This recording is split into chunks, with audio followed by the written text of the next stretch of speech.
Hey everyone, welcome back to another episode of Reading Rainbows, where we will continue to read Inkheart by Cornelia Funke. Today, we will be doing Chapter 2, Secrets. What do these children do without storybooks? Naphtali asked, and Reb Zebulun replied, They have to make do. Storybooks aren't bread. You can live without them. I couldn't live without them, Naphtali said. And that's from Isaac Bashevis Singer's Naphtali the Storyteller and His Horse Sus. And sorry if I'm mispronouncing anything. I suck. What can I say? It was early dawn when Meggie woke up. Night was fading over the fields as if the rain had washed the darkness out of the hem of its garment. The alarm clock said just before 5, and Meggie was going to turn over and go back to sleep when she suddenly sensed someone else in the room. Startled, she sat up and saw Mo standing by her open closet door. I hate that feeling like you're just about to go to sleep, but you feel someone just there in the room, and you know that they aren't supposed, you're not supposed to have someone else in your room, so you get all panicked. Hello, he said, putting her favorite sweater in a suitcase. I'm sorry, I know it's very early, but we have to leave. How about cocoa for breakfast? Still drowsy with sleep, Meggie nodded. Outside, the birds were twittering loudly as if they'd been awake for hours. Mo put 2 more pairs of jeans in her suitcase, closed it, and carried it to the door. Wear something warm, he said. It's chilly outside. Where are we going? Asked Meggie, but he had already disappeared. She looked out of the window, feeling confused. She almost expected to see Dustfinger, but there was only a blackbird in the yard hopping over the stones, which were wet after the rain. Meggie put on her jeans and stumbled into the kitchen. 2 suitcases, a traveling bag, and Mo's toolbox stood out in the hall.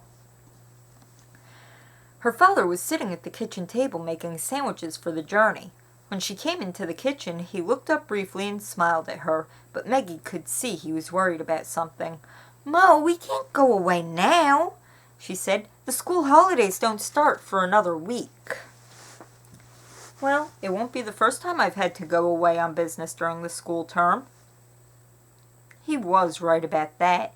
In fact, he went away quite often, whenever an antique dealer, a book collector, or a library needed a bookbinder and commissioned Mo to restore a few valuable old books, freeing them of dust and mold or dressing them in new clothes, as he put it. Meggie didn't think the word bookbinder described Mo's work particularly well, and a few years ago she had made him a sign to hang on his workshop door saying, Mortimer Fulchert, book doctor. And the book doctor never called on his patients without taking his daughter, too. They had always done that, and they always would. Never mind what Maggie's teachers said. Yeah, I kind of like that, yeah. Like, again, this father and daughter have such a close relationship that he's not going to just foist her off on, friends during the school year when he's got to go away on vacation or whatever. Or not on vacation, but away on work. He takes her with him.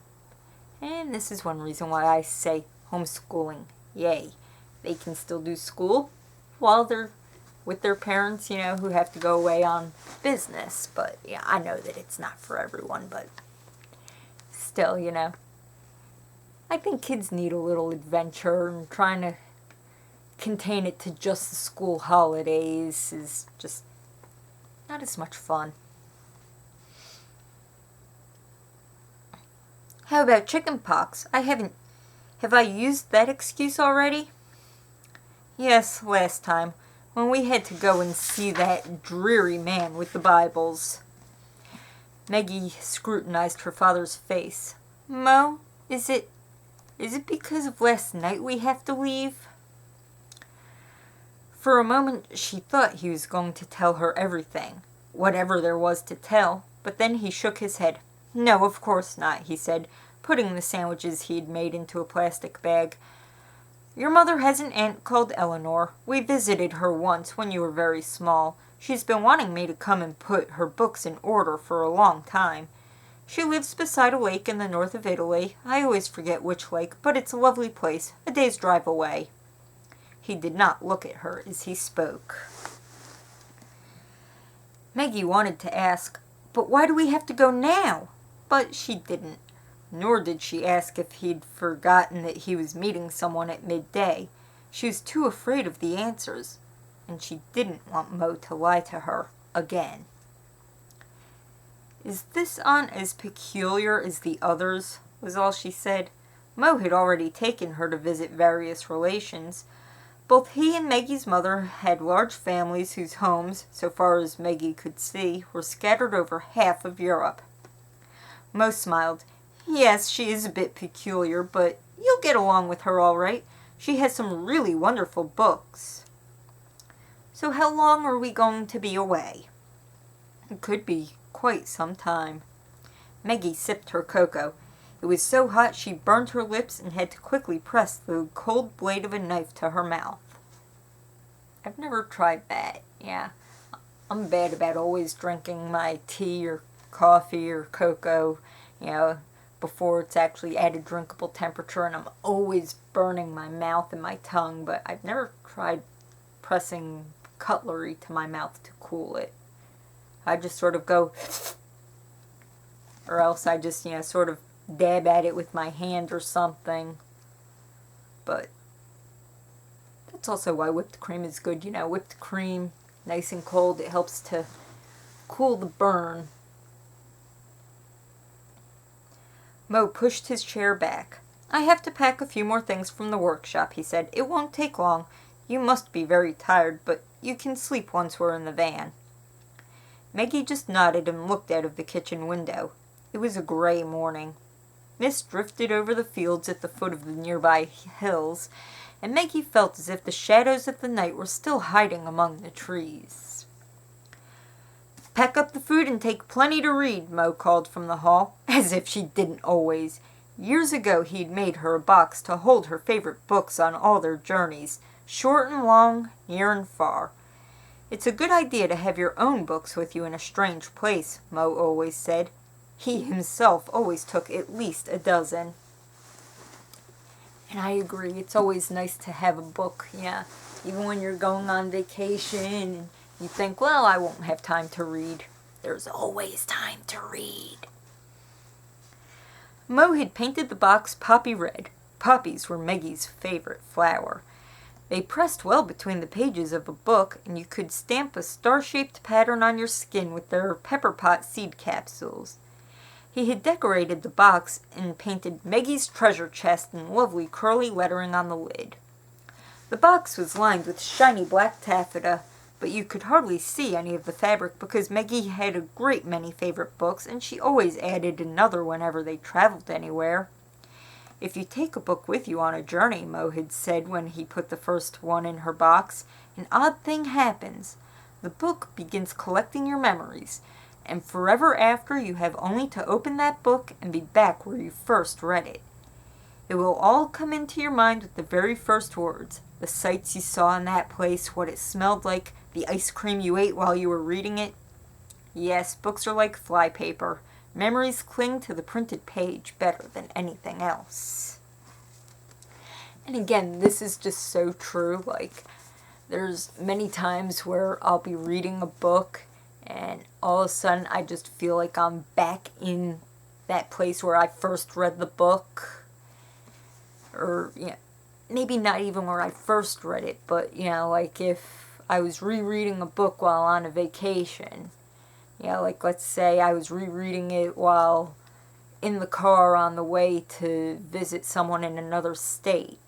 All of a sudden, the next time I'm reading that book, I feel like I'm back in the car. Music playing, the kids talking in the back seat, sights flying by the window. And it all just comes back to me, it's all trapped there in the pages of the book.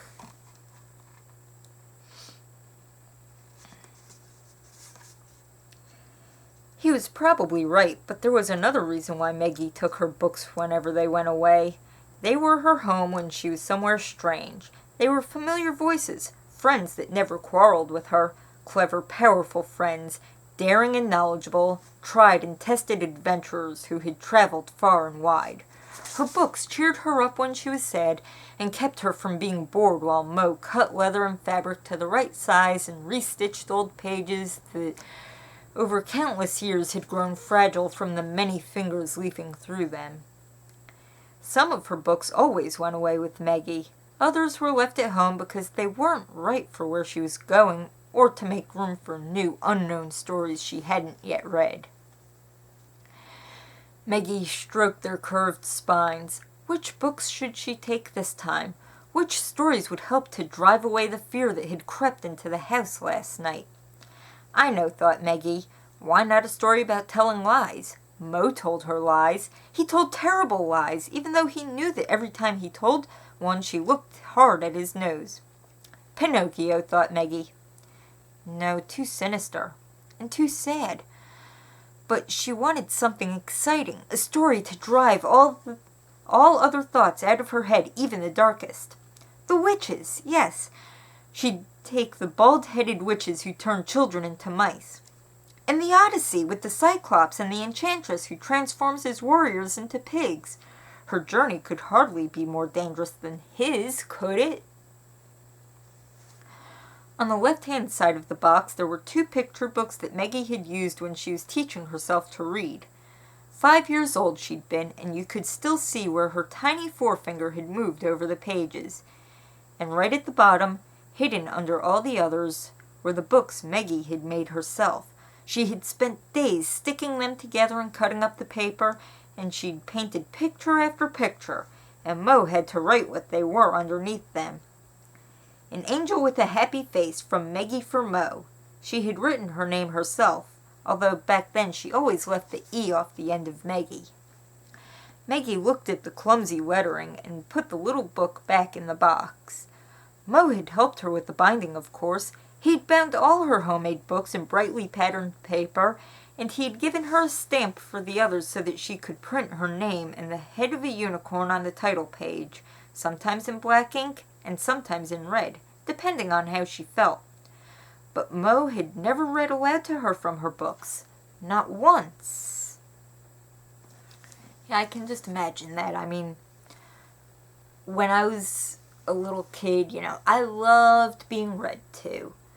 I would always grab a book and beg my mom and dad to read to me. I mean, even after I could read to myself, I still loved being read to.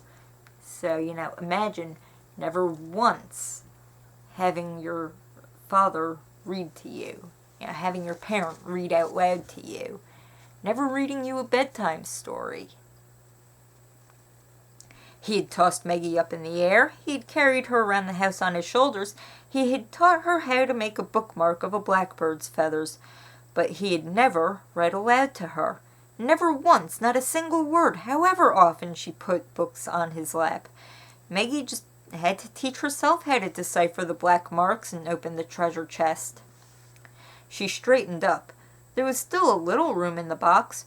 Perhaps Mo had a new book she could take, an especially big, fat, wonderful book. The door to his workshop was closed. Mo? Maggie pressed the handle down.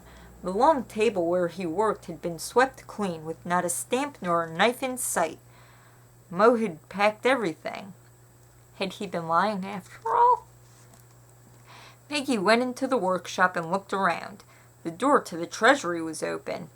The treasury was really just a storage room, but Maggie had given the little cubbyhole that name because it was where her father stored his most precious materials.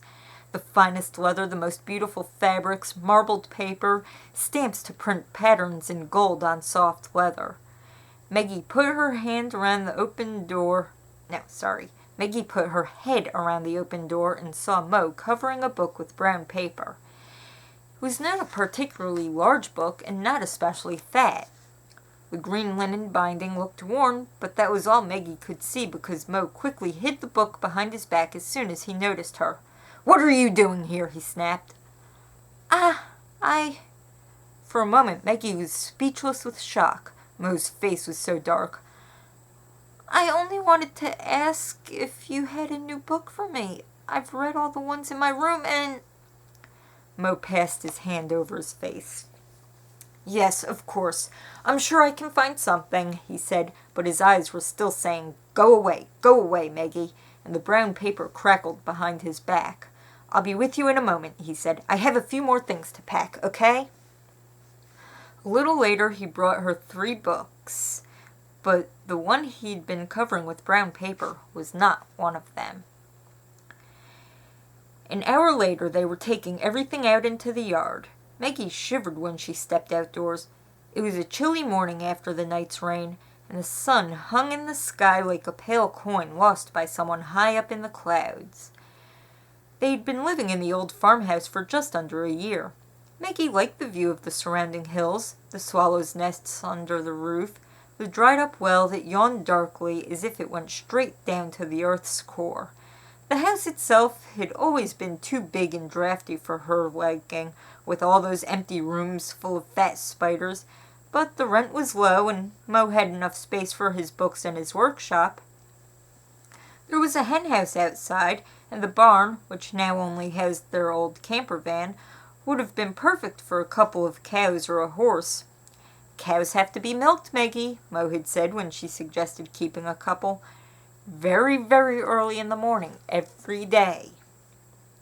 Well, what about a horse, she had asked. Even Pippi Longstocking has a horse, and she doesn't have a stable. She'd have been happy with a few chickens or a goat, but they too had to be fed every day, and she and Mo went away too often for that. So Maggie had only the ginger cat, who sometimes came visiting when it couldn't be bothered to compete with the dogs on the farm next door. The grumpy old farmer who lived there was their only neighbor. Sometimes his dogs howled so pitifully that Maggie put her hands over her ears. It was 20 minutes by bike to the nearest village, where she went to school and where 2 of her friends lived, but Mo usually took her in the van because it was a lonely ride along a narrow road that wound past nothing but fields and dark trees. Yeah, it sounds lonely, but there is something nice about living way out in the country. Yeah, and I mean, a 20-minute bike ride really isn't that far. I mean, it's really just a few miles. But, yeah, I also understand that not everyone enjoys a long, lonely bike ride like that. What on earth have you packed in here? Bricks? Asked Mo as he carried Maggie's book box out of the house. You're the one who says books have to be heavy because the whole world's inside them, said Maggie, making him laugh for the first time that morning. The camper van, standing in the abandoned barn like a solid multicolored animal, was more familiar to Maggie than any of the houses where she and Mo had lived. She never slept more deeply and soundly than in the bed he had made in it for her. There was a table, too, of course, a kitchen tucked into a corner, and a bench to sit on. When you lifted the seat of the bench, there were travel guides, road maps, and well-worn paperbacks under it. Yes, Maggie was fond of the van, but this morning she hesitated to get in. When Mo finally went back to the house to lock the door, she suddenly felt they would never come back here, that this journey was going to be different than any other, that they would drive farther and farther away in flight from something that had no name, or at least none that Mo was going to tell her. Very well, off we go south, was all he said as he got behind the steering wheel. And so they set off without saying goodbye to anyone on a morning that seemed much too early and smelled of rain. But Dustfinger was waiting for them at the gate. So Dustfinger suspected that they were going to take off early, and he was waiting for them. Wonder what's going to happen next. Well, that's the end of Chapter 2. Again, I thank you for joining me on this journey through Inkheart, and I hope you'll join me next time for Chapter 3. Have a great day.